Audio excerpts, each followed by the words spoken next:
It's a carbon fiber case. It's a real carbon fiber case for my Google Pixel 6, and I reviewed it, and I'll have a link for that. But if you care about fast charging, if you care about battery health, cases of this style are probably what you should be using for your Google Pixel 6.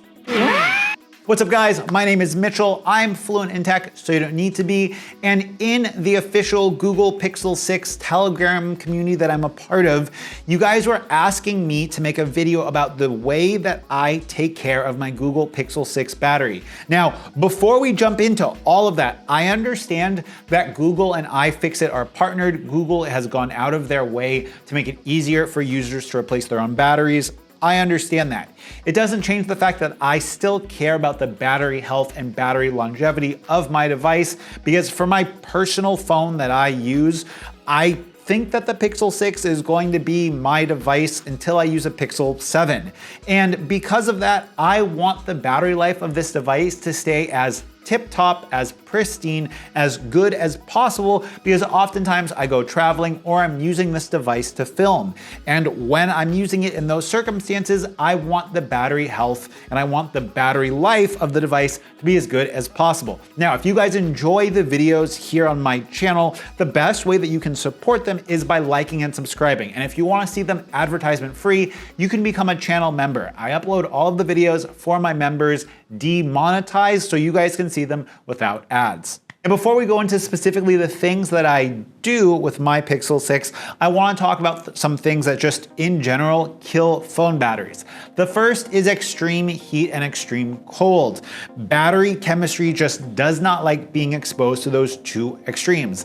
The next one is batteries hate being held at 100% charge and at 0% charge. It's a really fast way to ruin your battery chemistry, and it's why brands like Samsung and even Google have put things into their devices to go ahead and get around that, so that you can either only charge your device to 85%, or in the case of Google with adaptive charging, if you charge your device overnight, it will only be held at 100% charge until your first alarm goes off, which I think is awesome. Third is just the number of battery cycles. I try to use my main personal device as little as possible. I don't have Facebook on my phone. I have Twitter. We should connect on Twitter because it's a great place to have conversations in public. I use it really strictly for communication, and I try to use my computer or my tablet as much as possible and keep the battery charge cycles on the device as low as possible. Before we go any further, I want to thank Surfshark VPN for sponsoring today's video. Now, here in Vietnam, the internet is not free. If I want to read the news about things that's not officially sanctioned by the Vietnamese government, I got to use Surfshark VPN. If I want to go ahead and do banking stuff here in Vietnam without setting off a bunch of alarms, I got to use Surfshark VPN. If I want to watch Netflix for the American Netflix, I got to use Surfshark VPN. Now, Surfshark VPN gave me a free trial of it as an affiliate bonus. And when that ended, I ended up buying a subscription to it for $2 a month because of how often I use it and how convenient it is. I never thought that I would need a VPN to log on to my Zoom classes, but changing my location puts me on different Zoom servers and it makes my experience on the internet better. Do I use it every day? No. But when I need to connect safely to the internet or when I need to connect to a Zoom meeting, I usually use Surfshark VPN, and you guys can try it risk-free. If you don't like it, you don't have to buy it. If you like it, buy it. Thanks to Surfshark VPN for sponsoring today's video. Now, the first thing that I do with my Pixel 6 personally is I never charge it above 90%, and I never let it fall below 20% other than extreme circumstances. This keeps the battery chemistry happy, and it's a great way to go ahead and extend the lifespan of your device. I did the same thing with my Galaxy S20 FE a year ago when I got it, and I got the device used. My wife is using that device still right now, and the battery on her S20 FE lasts her a full day because the battery is in such good condition. Number two is I avoid using fast chargers. Well, that's not true. I usually avoid using fast chargers. I use a variety of chargers. Now here at my desk, I have a 10-watt charger because I rarely need to charge the device as fast as possible.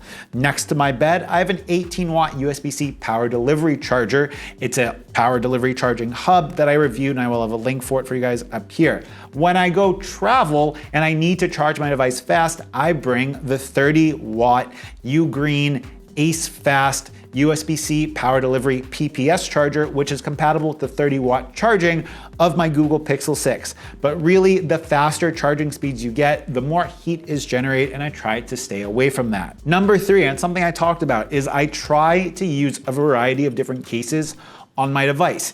Here in Vietnam, it is so hot, and using a silicone case or using a leather case like any of these acts as an insulator. It's like a big jacket for your phone.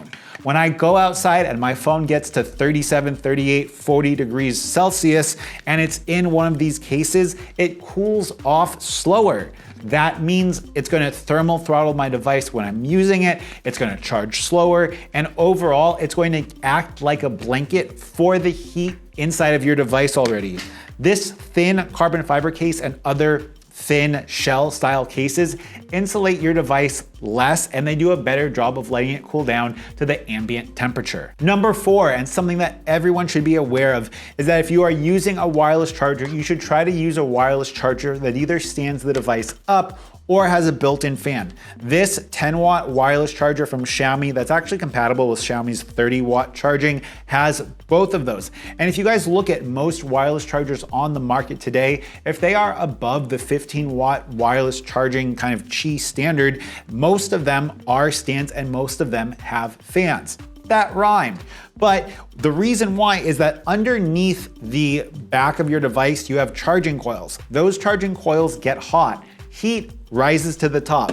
So you're essentially having a little space heater directly underneath your battery, and it's just thermal soaking your battery. If your device is standing up like this, the battery does still get warm, but at least with this stand, the heat from the coils inside of the charging stand don't add to the heat of the coils that's already in your device, and it keeps your device cooler. I'll have a review linked to this charging stand. I particularly like it, and you can get it for relatively inexpensive. Number 5 on this list, and one that you don't necessarily have to abide by 100%, is I don't charge my devices overnight. Now I know Google has the adaptive charging, which will limit your device to like 80–85% charge throughout the night, and then before your morning alarm or before the time you normally get up in the morning, it will finish at 100% so that your device is ready to go and topped up at the beginning of the day. With modern charging tech, I would rather use my 30-watt Ugreen AceFast charger and then just charge it for 15 or 20 minutes in the morning, because I try to go to sleep with my device around 50–60% because that's where the battery is the happiest. That's keeping your battery at its optimal state of charge for a prolonged period of time, and it's a great way to keep your battery in better health.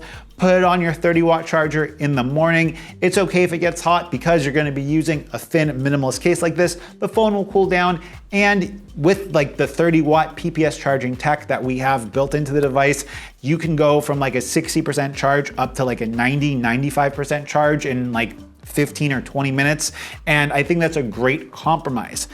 You might not agree with everything that I do, but you guys wanted to know specifically what things I did to care for the battery of my Pixel 6. I hope this was helpful or at least informative. And if you guys liked it, go ahead and give the video a like. If you love the videos, think about subscribing. And until next time, it's been Mitchell.